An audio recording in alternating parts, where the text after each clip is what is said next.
The name of the book is The Vice President's Black Wife, The Untold Story of Julia Chen.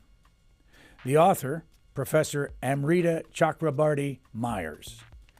Professor Myers is a history professor from Indiana University. She explains best what is between the covers of her book in the first paragraph of the introduction. In quotes, "This is the story of an American family set in Great Crossing, Kentucky in the 19th century. It's a tale that seems typical at first glance. A plantation owner was sexually involved with an enslaved woman and had children with her." Dr. Myers continues, the union of Julia Chen and Richard Mentor Johnson, a congressman from Kentucky who became vice president of the United States in 1837 under Martin Van Buren, is, however, anything but standard. I'm Juan, and I'm part of the team that produces C-SPAN podcasts. As a listener, you can help us continue to produce our quality podcasts about history, books, and current events with a tax-deductible contribution to C-SPAN's nonprofit operations. Visit cspan.org/donate to learn more. Thanks for listening. Amrita Chakrabarti Myers, when did you first hear the name Julia Chen? I actually first saw a brief mention of her in a U.S. survey textbook when I was preparing to teach the early American history class here at Indiana University. That would have been now at this point probably 13, 14, even 15 years ago. And it was really not about her. It was a very brief mention of Richard Mentor Johnson in this survey text. And it was not a complimentary mention. Essentially, the survey text was talking about how Johnson was not very popular in the 19th century with abolitionists because they used him as an example of, this typical Southern plantation owner / politician who kept getting reelected to office despite abusing his female slaves. And in the context of that very brief snippet, they mentioned that he had had several quote unquote concubines or mistresses. That's the language that the survey text used. One of whom was Julia Chen, who he had been with for almost a quarter century and had 2 daughters with. But that was the extent of it. So when you saw the name, what was next for you? Well, I was really confused because I was just finishing up my first book, and I have a doctorate in U.S. history. I specialize in 18th and 19th century America. And how had I never heard of Julia Chen as an African-American women's historian, in particular, a historian of Black women in slavery? And I had never even heard of Richard Johnson. And so I actually went, online to sort of see what I could find about them, and was really, maybe sort of shocked, but maybe not necessarily surprised to discover that there was very little about Julia, but even less about, really not very much about Richard either. The last time a biography had been written on him was 1932. And most of the material online was pretty salacious. It was very sort of this prurient, voyeuristic kind of, the vice president and his mulatto concubine, like that kind of, like those are literally the titles of some of these articles and websites. And none of this material was archivally researched. It was not written with any sort of real source base. It was more sort of clickbait, almost like trying to get people to, sort of read the most salacious material out there. And I thought to myself, okay, I have to come back to this because I'm finishing my first book, but I really want to come back to this and do a little more investigation because this is a story that, might warrant telling, right? That was kind of the next step that I had taken. And when I did come back to it, I had a conversation with a colleague of mine, and I said to her, someone needs to write a book about Julia and her daughters. We need to know more about them. And she sort of looked at me and cocked her head and said, well, isn't that kind of what you do? So that's sort of the very short version of how I came to write this book, biography, family study of Chinn and her daughters. Where is Julia Chen from originally? Well, we don't have her birth certificate or any clear birth records. She was born enslaved. We do know that it was almost certainly somewhere in Kentucky. Her mother, Henrietta, was owned by Richard Johnson's parents, Robert and Jemima Suggett Johnson. And they had come out from Virginia to help settle the new Kentucky frontier, eventual territory and state. And so, given the fact that Henrietta was owned by them, Julia was also owned by the senior Johnsons. She would have been born sometime in the 1790s. There's no clear date. It could be 1790. It could be as late as 1796 or 1797. But that puts her birth squarely in Kentucky after the Johnsons moved out to the territory. If I wanted to go to the site of where they all lived in your book, how would I get there? So Georgetown, Kentucky is the closest sort of population center to Great Crossing and Blue Spring Farm, where the family lived.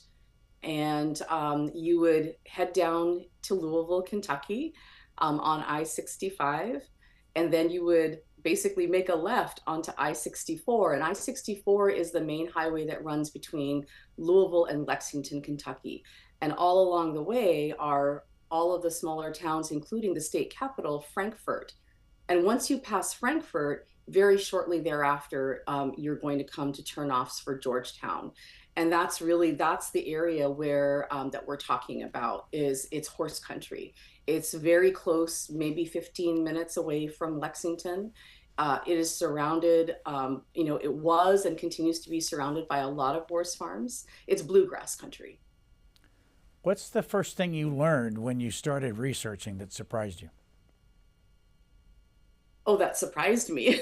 Gosh, there were a lot of things that surprised me, I think, but probably the thing that has stuck with me the longest, and I find the most heartbreaking and poignant for me, is that we still don't know where Julia is buried. There is no official grave site. There's no official grave marker. We know that Richard Johnson's parents and most of his extended kin are buried in the small family cemetery behind Great Crossing Baptist Church, which is the church that the family founded and where Richard and Julia and their daughters worshiped. It was about 2 miles away from Blue Spring Farm, and it was walking distance back in the day. We drive 7 blocks now, but they would walk to church 2 miles and back. And there's the family cemetery behind it. The Johnson Family Cemetery is now a historic marker site. And that's where most of the extended Johnson kin are buried. Richard is buried in Frankfort Cemetery with a large, very splashy monument because he was a hero of the War of 1812. He was a political powerhouse. And so that was that's where you'll find a lot of famous Kentuckians, is in the Frankfort State Cemetery. But we don't have a burial site for his wife, for Julia. She most likely is buried on the original Blue Spring Farm property, which was very common back in the day for large landholders to bury their partners, their children on their homeland. But that property is now no longer in the hands of the Johnson family descendants. It's split up between 4 different sets of owners, and the main house has disappeared. There's no indication of where the original graveyards would have been. And so one of the things that I'm hoping that this book will do is it will attract enough attention that we can convince those that have the equipment to come out and survey the land in order to find the graves, not only of Julia, but her younger daughter Adeline would have been buried there as well. Her older daughter Imogene and her husband lived on a farm just sort of adjacent across the creek after she got married, from the family. So her and her husband Daniel are buried on their farm property, but we don't have any definitive information on where Julia or Adeline are buried. We'll obviously come back to both Richard Johnson and Julia Chen, but first, where are you from? I was born and raised in Canada. Those who follow me on Twitter know that my handle is Countess Canuck for that reason. Born in Montreal, raised also in Toronto, and then out in Edmonton, Alberta, where my family still is today. But I moved to the US back in the 90s to go to graduate school at Rutgers University. And that's where I, received my PhD. And then I moved to Indiana to take up the position here at Indiana University. So I've actually now been in the US longer than I lived in Canada, and I have dual citizenship in both countries. Where did you get your undergrad work? I did my undergraduate at my home university in Edmonton, Alberta. It's called the University of Alberta. It's one of our major research universities in Canada, and I received my bachelor's and my master's degrees from there. At the beginning of the book, you dedicate your work to your grandmothers. I need an explanation on this because your middle name is Chakrabarti and their name is Chakraborty. Can you explain that? Yeah, there's a lot of variations on the spelling of Chakrabarti. I mean, so that's my father's name, which is why I hold it as my middle name. And you can, you can like literally find like every variation under the sun, like Borty, Bortty, Bar, TT. I mean, there's so many different variations on the spelling. I don't know how many other people spell it actually the way that we spell it, which is Barti. But that's the spelling that, I mean, even my father's brothers all spell it differently than he did. So both my grandmothers, interestingly enough, have the same last name, although that's purely coincidental. And what's that name from? What part of the world? Oh, so my dad actually is he was originally born in Dhaka, which was then part of India, but that was pre-partition. And so the family had to leave when the war for partition broke out, and they fled as refugees actually to Calcutta. And my father grew up in Calcutta from about the age of 10 onwards.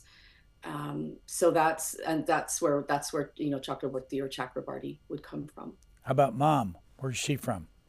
So, well, mom's story is a little bit lengthier and complicated, probably a little too complicated for this show. But she grows up in a small college town outside of Calcutta. It's actually the home. If any of your listeners are familiar with Rabindranath Tagore, who was a pretty famous poet, writer, philosopher, thinker from India, there's actually a university in my mom's hometown dedicated to him, and that's where she grew up. So, what do you consider? What race do you consider yourself? Well, I actually refer to myself as a woman of color because my family is actually like ethnically pretty diverse when you go back historically. So there's African, there's South Asian or Indian, right? Which is what we say in my family anyway is Indian. But there's Indian, there's African, and there's also European on my dad's side of the family, a few generations back. There might actually also be Chinese, but we're not 100% sure yet because these are all things that have been orally transmitted down, culturally sort of through the family in terms of our stories. But we haven't actually done the genealogical work to sort of, track a lot of that. With as a person with mixed blood, mixed color, all that, through your life in Canada and the United States, what kind of prejudice have you seen? Well, one of the things that I find really important to talk about, especially with my Canadian friends, right? I still have so many friends that I went to all the way from elementary school through college with. And I really talk to them very directly about the fact that it's easy to point the finger at other countries and other places and talk about how things are so bad there.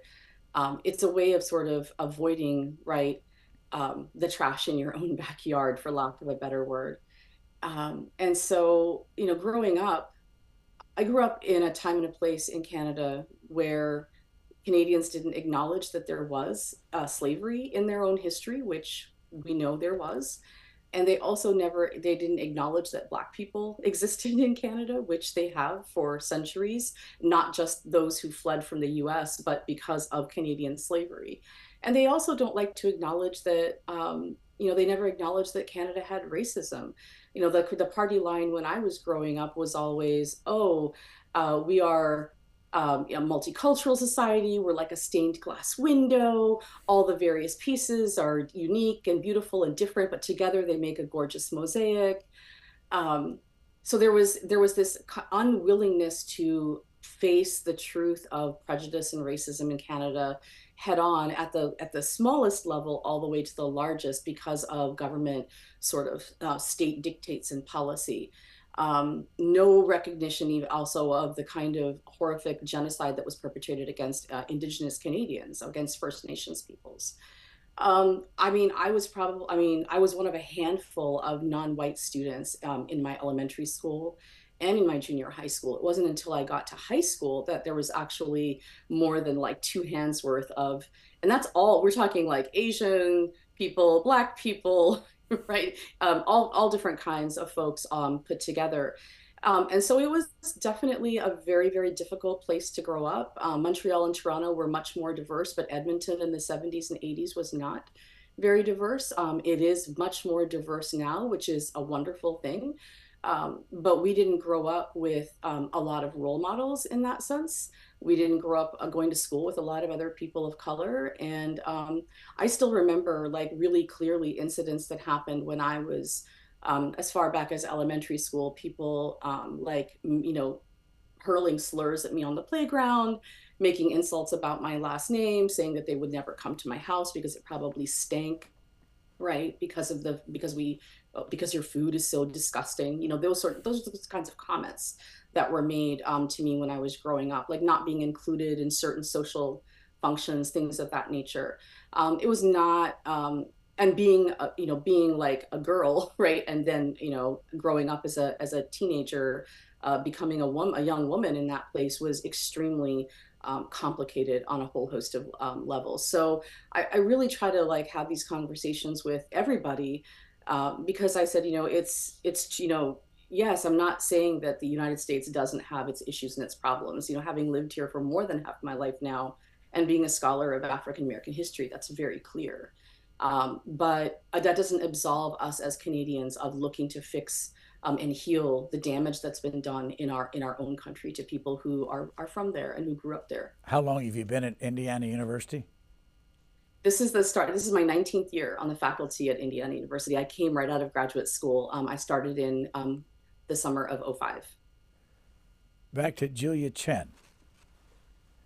What were the circumstances when she became the common law wife of Richard Johnson? And what was the difference in their age? Well, because we don't know exactly when Julia was born, we have contrasting sort of oral histories on her age. There's one set of testimonies that say she was born in 1790, another set from former enslaved laborers of the family of Richard and Julia who say that she would have been born around 1796 or 97, and we date that because they mentioned that when her daughter, or her oldest daughter, Imogene, was born. Imogene was born in 1811. They are clear that 1811, 1812, that Julia was only 14 or 15 years old. And so backdating from that puts us to 1796 or 1797. We do have Richard's date of birth.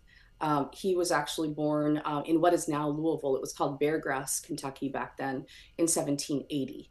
So the age span between them is at minimum 10 years, and at maximum, we're looking at 17 years of an age difference. And how their sexual alliance, partnership, relationship began is that he inherited her along with about 100 other enslaved laborers from his father and mother.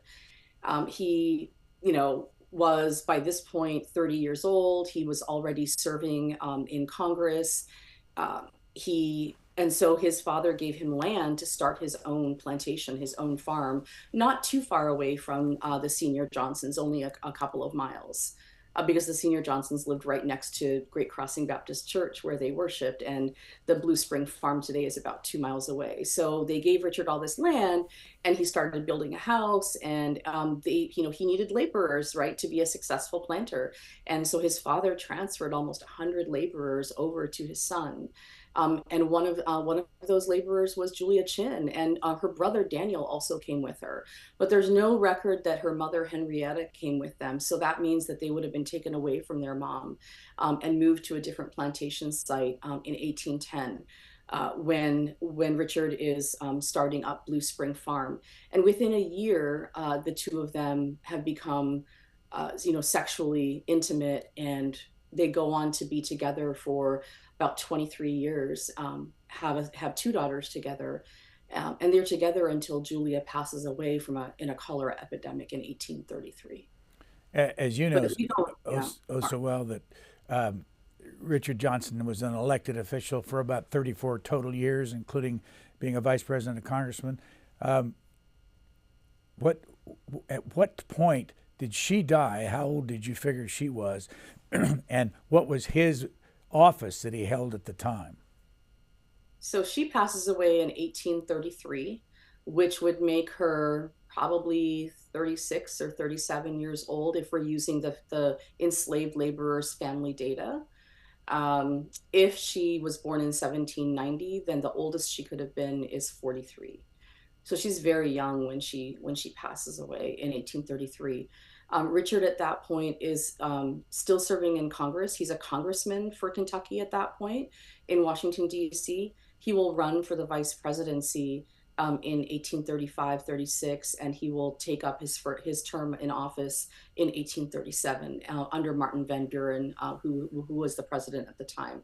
So the Van Buren and Johnson, sort of term of office is 37 to 41, by which point Julia has passed away. But her life and her very existence, their relationship would become a large part of the media circus surrounding Johnson's run for the vice presidency in 35-36. Why was it a media circus? I always tell my students that 19th century newspapers and media are far more scandalous than the ones that we read today. We think that the media today is, problematic, and that the political campaigns are ugly and people throw a lot of mud at each other. And I was like, they have nothing on what was happening in the 19th century. That was some really, really dark stuff that was going on. Richard's, even though Julia had passed away, the opposition party used his relationship with her to basically start a negative, political campaign. Do you want an amalgamationist? Because that's the term they used, was amalgamation for interracial sex back then. They said, do you want an amalgamationist as your vice president? Right. And there's just a lot of really ugly, vitriolic newspaper material that, constantly refers back to Julia in a really derogatory manner, and to her two daughters, referring to them with all kinds of racial pejoratives and slurs and words that we would never use today, talking about their skin color, talking about their hair, and saying he's going to bring his quote unquote woolly headed wife and yellow children into the White House.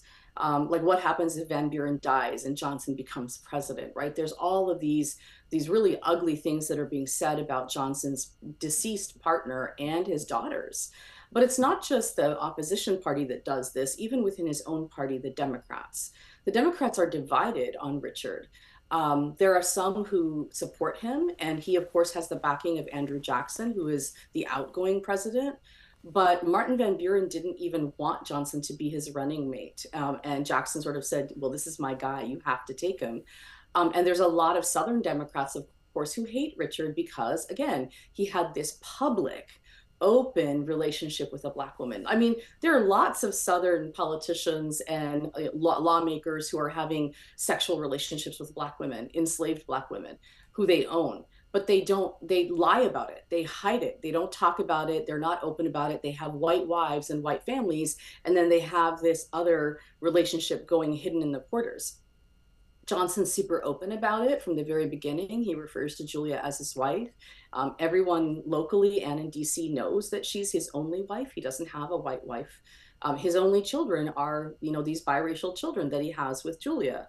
And so Julia runs the plantation in his absence. She makes business deals. She signs contracts. Everyone knows that when Richard's away, she is in charge of Blue Spring Farm. And this is why it's such a problem, because people in his own party who are pro-slavery, they're horrified because he's living his life out loud basically. And they're like, the newspapers even said, we could have, the voters could have forgiven him anything if only he had simply just been discreet. Right? Had he been circumspect, had he not spoken about this, no, people would have ignored what was going on behind closed doors at Blue Spring Farm. But he threw it in everyone's face, and he was trying to force people to accept Julia and their daughters together. And that was anathema. So that's why it's a media circus, because it's not just the opposition party, but it's even detractors within the Democratic Party. The DNC that year is really a clown show because there are there are whole delegations who refuse to vote for Richard. It just devolves into a lot of ugliness. And when he runs for the presidency, the electoral college votes, the electors from Virginia refuse to cast their ballots for Richard, even though they cast them for Van Buren. So this is the first, and the only time that the Senate has to confirm the vice presidential candidate by vote. And he gets in because the Democrats have the numbers. But it's really clear that the whole thing from start to finish was just a battle, and it was a really ugly battle that took place in the press, not just in Kentucky, but across the country. I'm going to read this only because it kind of reflects on what you're just saying. But you quote somebody by the name of Duff Green in your book, who was a U.S. Telegraph editor, and this will describe the language that was used, and I'm just going to read it so people listening can know how strong it was. He is, by the way, when was he quoted? At what point? Do you remember? I'm sorry, when was Richard quoted as saying? No, Duff Green. Let me read the quote. You'll remember it when I read it. Yeah, sure, of course. This is in quotes, it may be a matter of no importance to mere political automatons whether Richard M. Johnson is a white or black man, whether he is free or slave, or whether he is married to or has been in connection with a jet black, thick-lipped, odoriferous Negro wench by whom he has reared a family of children whom he has endeavored to force upon society as equals.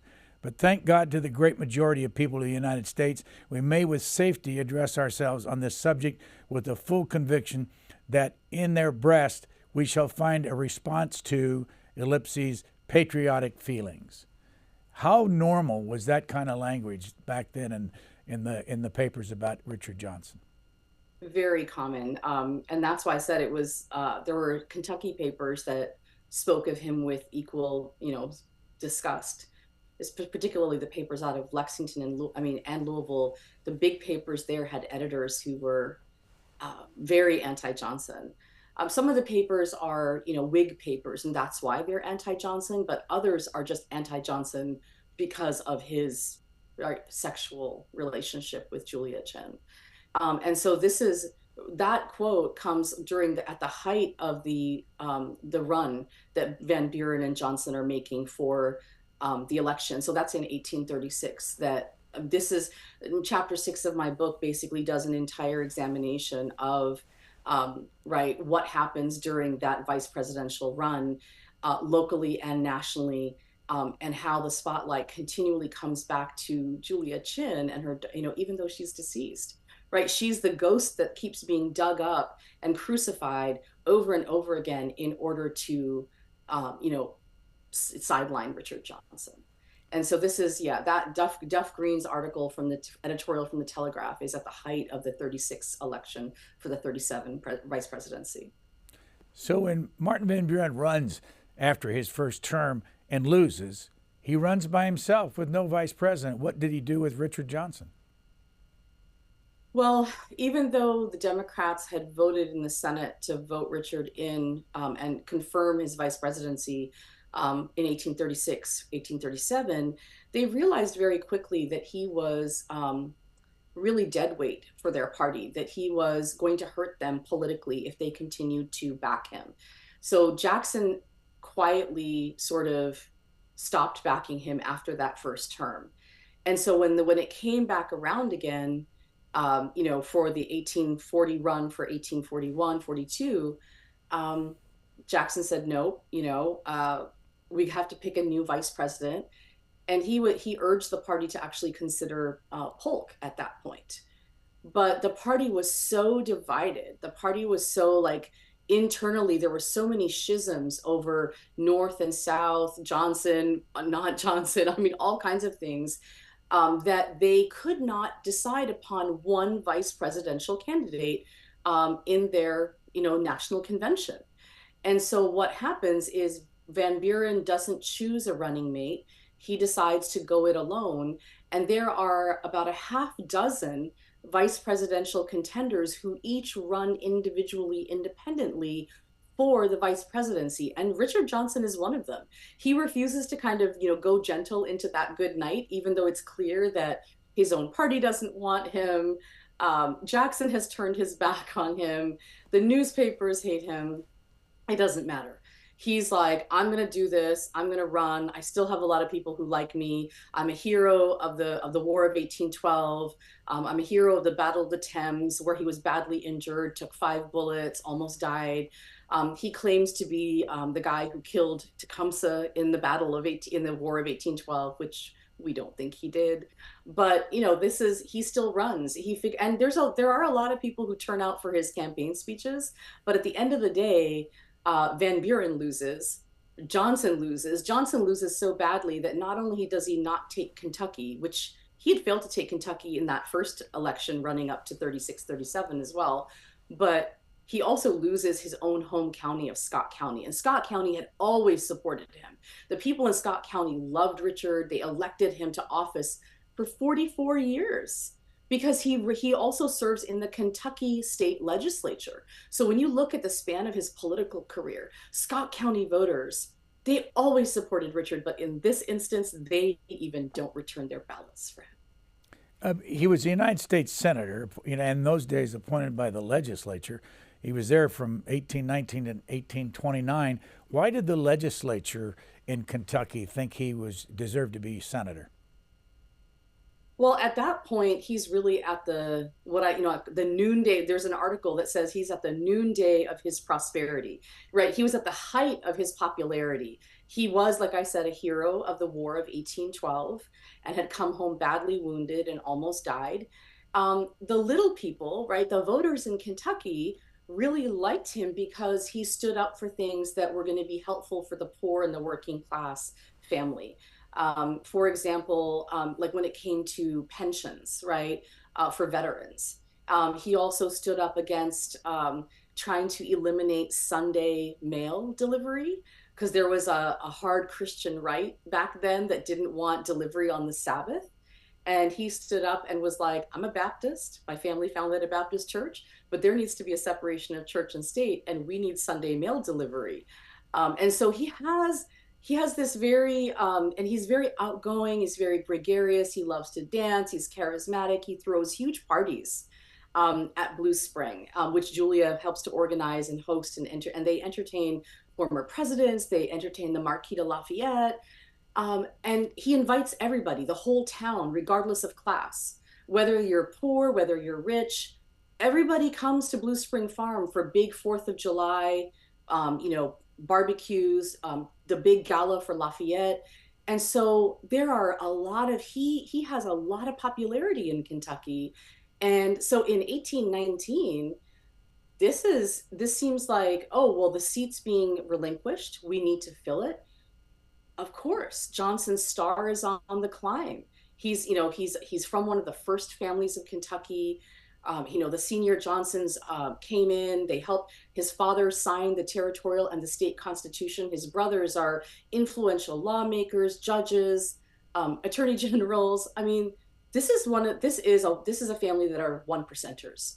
So it is not a surprise that Richard gets the nod in 1819.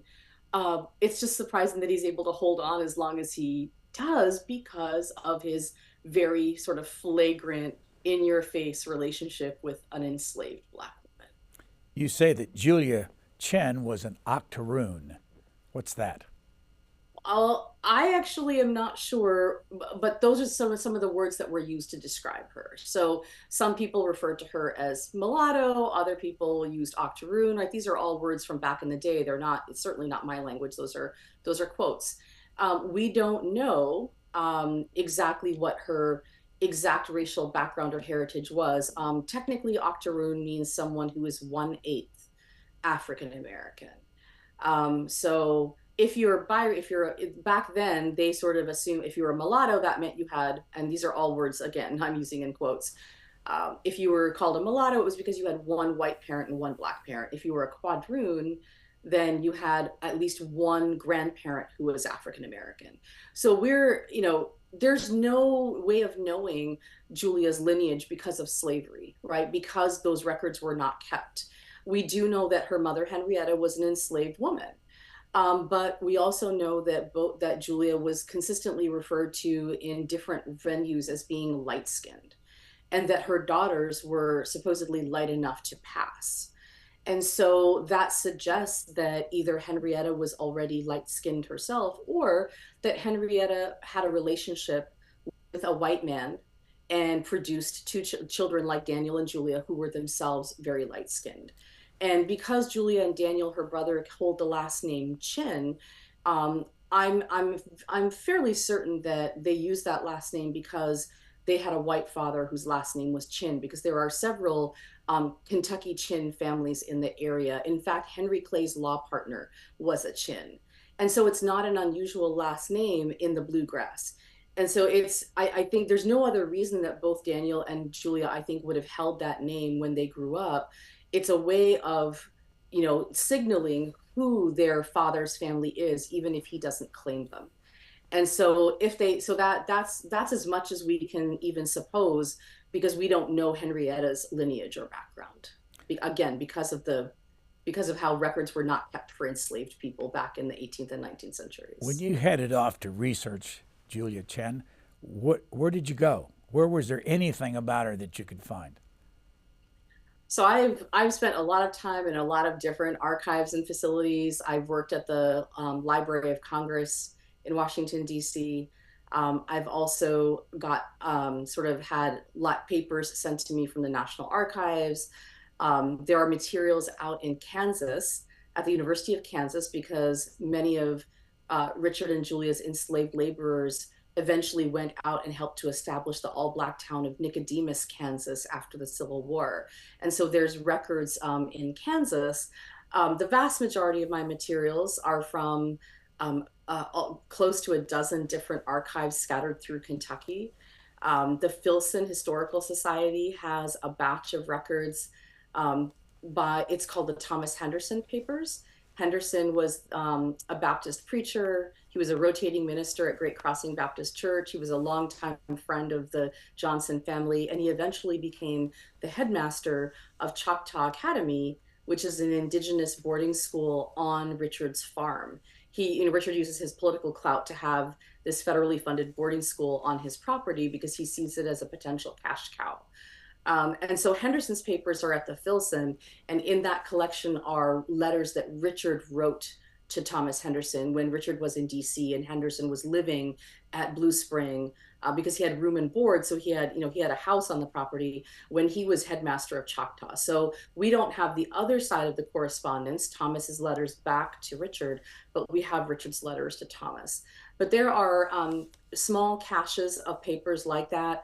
A lot of public records, wills, census materials, tax records, mortgage records, in Georgetown, in Scott County, at the Scott County Courthouse, at the Kentucky Historical Society, at the University of Kentucky in Lexington. Newspapers, of course. UK has a great newspaper collection, as does the main public library in Lexington. So I literally was traveling from small archive to small archive to small archive, sort of collecting every shred and fragment that I could on Julia and her daughters, and trying to understand what their life would have been like in 18th and 19th century rural Kentucky. And I was also really fortunate that I met and was able to establish communication and relationships with a handful of descendants of the family. and I interviewed them. I flew out to Arizona and met with one descendant and saw her family archives of materials that she had collected. I also went to Ohio and interviewed two other women who are sisters who are descendants, and they opened up their family archives to me. And so I digitized and collected as much material as I could from the descendants, not just by the interviews, but also from their family personal archives, and added those to the collection that I had. And so it was really a matter of being very diligent about leaving no stone unturned, because even though Julia and her daughters were literate, we don't have their record. We don't have their records, unfortunately. We don't have their firsthand letters or information. There isn't even a large Richard Johnson library or collection anywhere in the country, even though he was in politics for 44 years. It's kind of astonishing. And it seems very clear to me from the research that I've done that his existing white kinfolk, his brothers, destroyed all of his papers after he passed away in an effort to take his land and money and property for themselves, disinherit Richard's daughter Imogene, who was still living, and sort of wipe any trace of Julia and her kin off the face of the planet, because they were embarrassed by their brother's behavior. How did those relatives live today? Do they live as white people, or do they live as mixed race? The ones that you talked to. So the descendants that I've spoken to, I spoke to a half dozen, and four of them didn't even know until much later in life that they were descended from Richard Johnson and Julia Chen. They identify as white because those families, several generations ago, at some point in the early 20th century, not only crossed the color line, but stopped telling their descendants about their heritage. And so it wasn't until the 1990s that these four individuals who identify as white knew that they were anything but white. They had no idea that there was Black heritage in their family.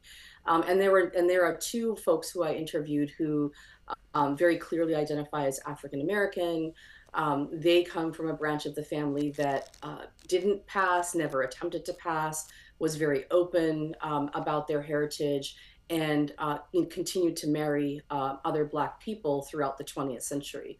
But you have this happening all within the same place in Scott County. It's you've got people right in Kentucky who were growing up and being raised side by side, some of whom eventually began to identify as white, and others who remained African American.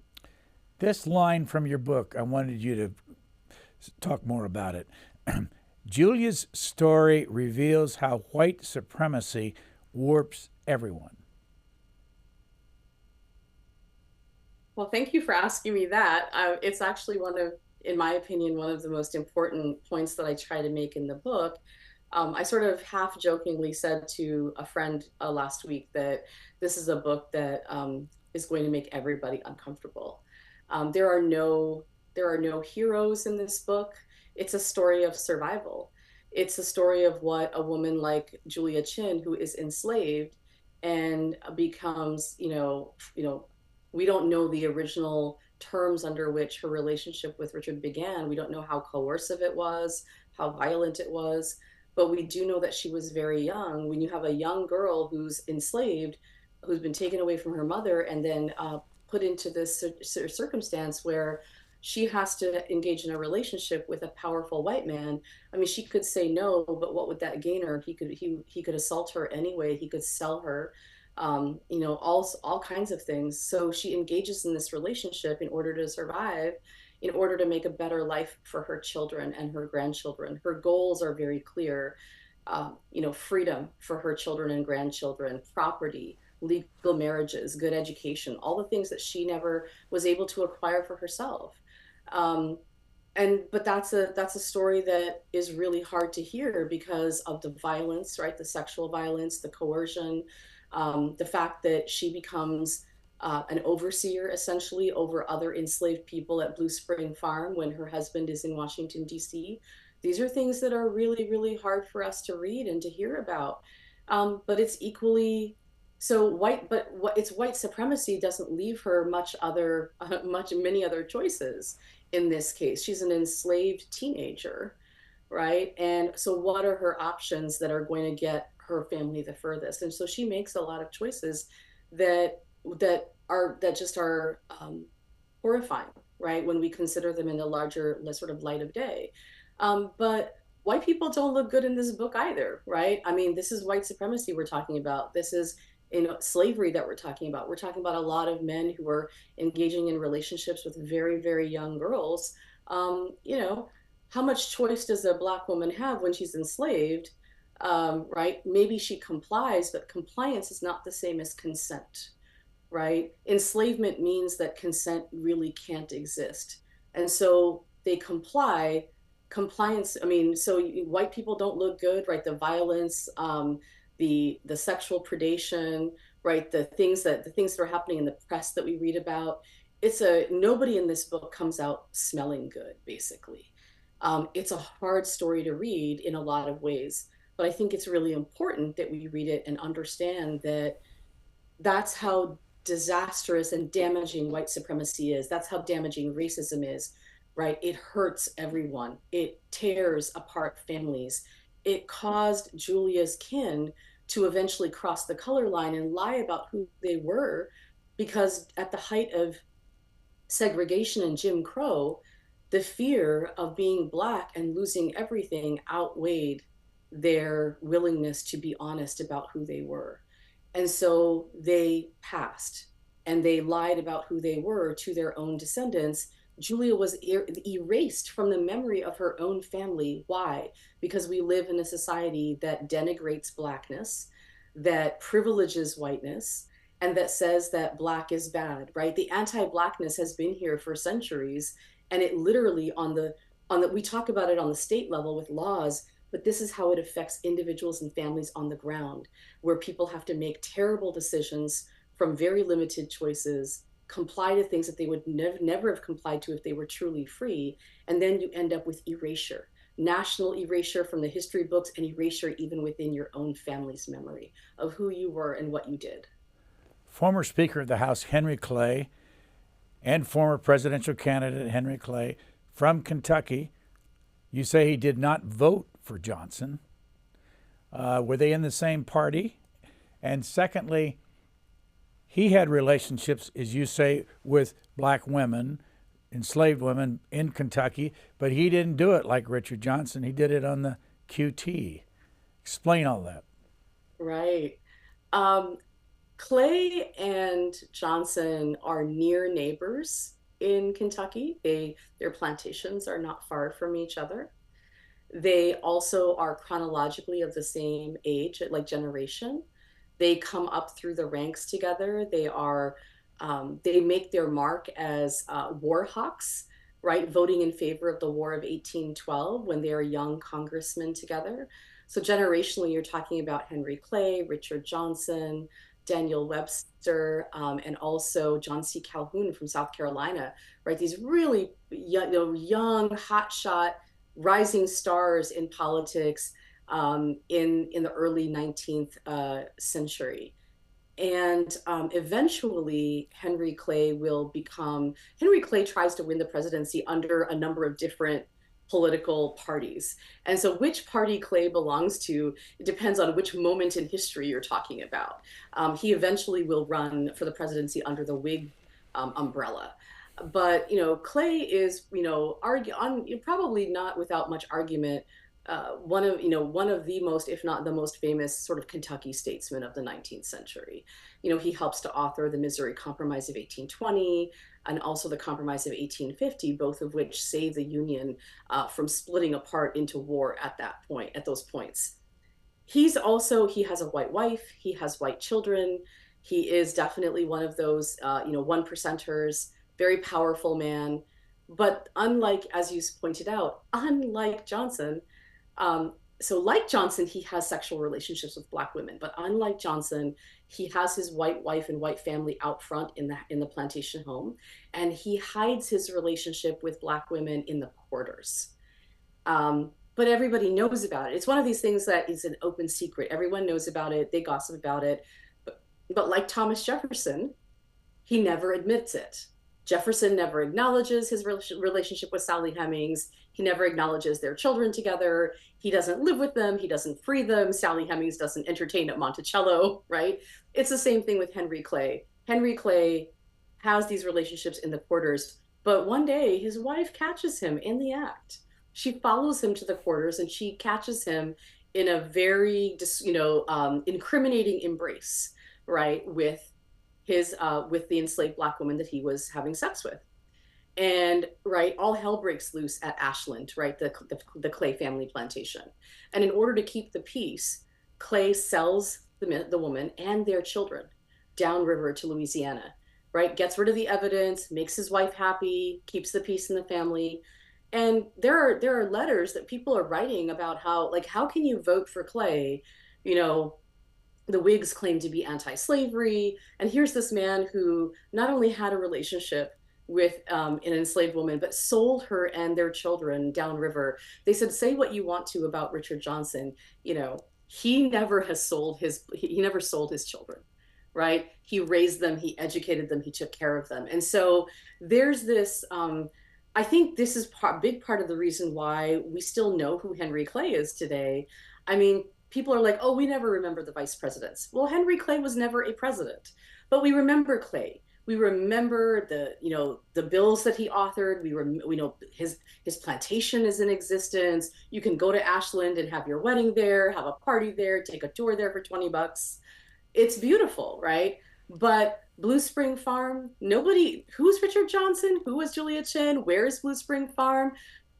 I mean, the contrast is stark. And I think it's like that because Clay knew on which side his bread was buttered, and he adhered to, right, sort of the social rule book of the time, right? When you're a rich, white, powerful man, there are still rules you have to follow if you want to climb that ladder. And he was like, oh no, all these men are having these relationships, but they're lying about it. They're hiding it because, again, that newspaper article that said if only Johnson had been discreet, the voters could have forgiven him anything, right? So there's Henry Clay, who lives just up the road, in his big plantation, and how different the two men are sort of talked about in the 19th century, but even today, the difference in terms of their popularity and name recognition is really stark and significant. So how many times have you driven to Scott County, to the Blue Spring Farm, to the Great Crossing Baptist Church, to the Choctaw Academy, and then once you get there, what do you see? No, I mean, I've spent so much time in Kentucky over the last 12 years. Winter breaks, summer breaks, spring breaks. I moved myself down there lock, stock, and barrel one summer just to, be there and to do the work that I needed to do. And I've been really, really blessed to meet, a lot of local historians and genealogists who I talk about in my book, who have also, shared with me their resources, their time, introduced me to people, shared their papers with me, Ann Bolton Bevins and Ellie Caroland in particular. So I've spent a lot of time in Kentucky, in different parts of Kentucky. But when you drive down to Scott County today, Great Crossing Baptist Church is still there. It's not the original building that Julia and Richard would have worshiped in. That building was destroyed in the 1920s by a tornado, and a new building was built in its place. But so it existed from the 1790s until the 1920s, which is a pretty long run for a church. But they rebuilt the church in the 1920s. That's the building that you'll see there. But if you go around back, you'll see the Johnson family cemetery that I mentioned, where Richard and Jemima Suggett Johnson are buried and various other Johnson kinfolk are buried. If you go to Blue Spring Farm, you'll have to get permission to walk onto the property because it is owned by 4 different sets of private owners. And the back portion of the land where the house would have been is owned by one individual. On the left side of the driveway, the one remaining Choctaw Academy building still stands. And Chip Richardson and his wife own that piece of land. And Chip has been doing incredible work locally with local historians, the Scott County Historical Society, to save that building, to preserve it, to have it made a national landmark. And he's working with Indigenous folks, right, to sort of save this building from falling into the ground. On the right side of the driveway, it's a long driveway to get down to, this portion of the property. It was 2,000 acres at one point, right? This was a big, big plantation, right? On the right side of the property, two different doctors own the land, sort of side by side on that side.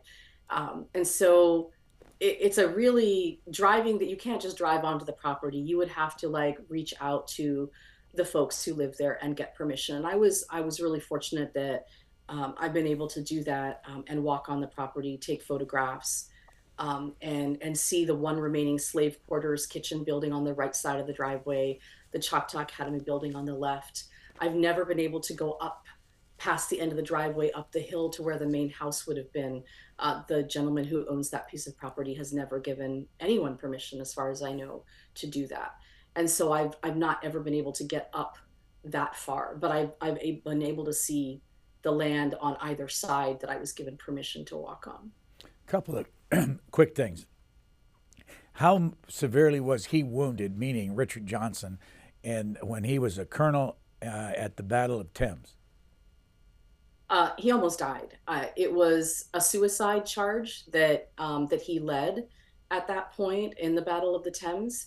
The war was not going well for the American forces, and William Henry Harrison was actually over all of the American forces, but Richard and his brother were in charge of this large contingent. And Richard decided that the only way that they were going to break through the British and their Native American allies, that sort of force, was a head-on suicide charge. And to Richard's credit, he didn't put other men out front. He didn't sort of hide in the back. He was on his horse, right, and he led his Kentucky regulators into this suicide charge, into a barrage of musket fire, right, into a barrage of rifle fire. And from what we understand, he took at least 5 bullets that day. His horse was shot out from underneath him. It was like a glorious white steed. Like, that's how they talk about the horse. But he had his horse shot out from under him. He was badly wounded, almost killed. 5 bullets, arm, stomach, he was carried back home on a stretcher from the Battle of the Thames down to Kentucky. And when he arrived, he was pretty much at death's door. No one thought that he would make it. But Julia Chen had medical knowledge, and she was actually known for being a very, very good healer. In fact, she would run the Choctaw Academy medical ward when the school was in session, and she helped to save a lot of students' lives. She nursed people during the cholera epidemic as well, and saved a lot of people's lives before she herself passed away. She takes over charge of Richard's, medical care and healing process. And, it's amazing that he survives, but he doesn't just survive. He, by the new year, he is, up on crutches, walking around, going to dinners, and then he hauls himself up on a horse and rides all the way back to Washington, D.C. on horseback, determined to retake his seat in Congress. Now, I'm probably going to mispronounce this name. You have to help me. Is it Parthene? Parthene? It's Parthene. Well, we say the way I've been saying it is Parthene. And who was she? Oh, you're going to make me give away all my secrets in my book. No, I'm just kidding. There's a lot more. We're about done here, but there's a lot more. I know. So Parthene is, I think I had mentioned that the book that I originally read, the survey book I had originally read all those years ago, talked about Richard Johnson and his many concubines, plural, right? Not language that I use. I don't use concubine. I don't use mistress. But so there were other women after Julia died that Richard had sexual relationships with, who were also enslaved Black women from his plantation. There's no record that we have that he had any of these relationships while Julia was living. Like, nobody talks about him being with anybody until after she passed away. But then the first woman that he begins a relationship with after Julia's death, probably within 6 months of her dying, actually, is this young woman named Parthene, who was an enslaved laborer on the Johnson plantation. And again, the records are very scarce, but from the work that I've done and the fragments that I've been able to find, Parthene may well have been Daniel Chinn's daughter. Daniel Chinn was Julia's brother. If that's the case, which I'm very, very sure is true, then Parthene was Julia's niece, and she would have been raised at Blue Spring Farm alongside her cousins Imogene and Adeline, Richard and Julia's daughters. She was a member of the house staff. The house staff, the girls of the house staff, were tutored at night and educated by Thomas Henderson, headmaster of Choctaw Academy. So she grew up there with her aunt and uncle, with her parents, alongside her cousins, being educated, working in a sewing position in the house. Her aunt, Julia, protects her kin, gives them better jobs, brings them into the house, oversees their lives. But once her aunt is gone and is no longer there to protect her, she is forced into a sexual relationship with a man that she would have looked at as her uncle for the majority of her life. We're about out of time, but I need to ask you, how old was Richard Johnson when he died, and did he have dementia, and what did he die of? So he was 70. He passed away in 1850, and he was born in 1780. And for years, people had been saying that his behavior had been erratic, that he would go on long sort of rants, rambling speeches, would tear open his clothes at political speeches to show people his war wounds, that his behavior was becoming increasingly erratic in the late 1840s. But he's reelected to the State House in 1850. He has a stroke, and his doctors tell him not to go to work. He needs to rest. He's lucky he's alive. He still goes to work, goes to the State House, tries to conduct business and make speeches, and people are saying it's painful to see him trying to work because he's clearly not in his right mind. He doesn't have, he's not in his right faculties. And then he has a subsequent stroke, which kills him in 1850. So did he or did he not have dementia? I don't know. I'm not a medical doctor, but the strokes certainly affected his body and his mind. Whether or not he had dementia prior to that, there are some indications that he was beginning to exhibit erratic mental behavior, certainly. There's plenty more in this book we haven't talked about, including Julia Chen's two daughters. So there's plenty to read in The Vice President's Black Wife, The Untold Life of Julia Chen. And our guest has been Amrita Chakrabarti Myers, Indiana University professor. Thank you very much for joining us. Thank you so much. It's been my absolute pleasure. Thanks for listening to the Booknotes Plus podcast. Please rate and review Booknotes Plus, and don't forget to follow so you never miss an episode. Questions or comments, we would love to hear from you. You can email us at podcasts@c-span.org.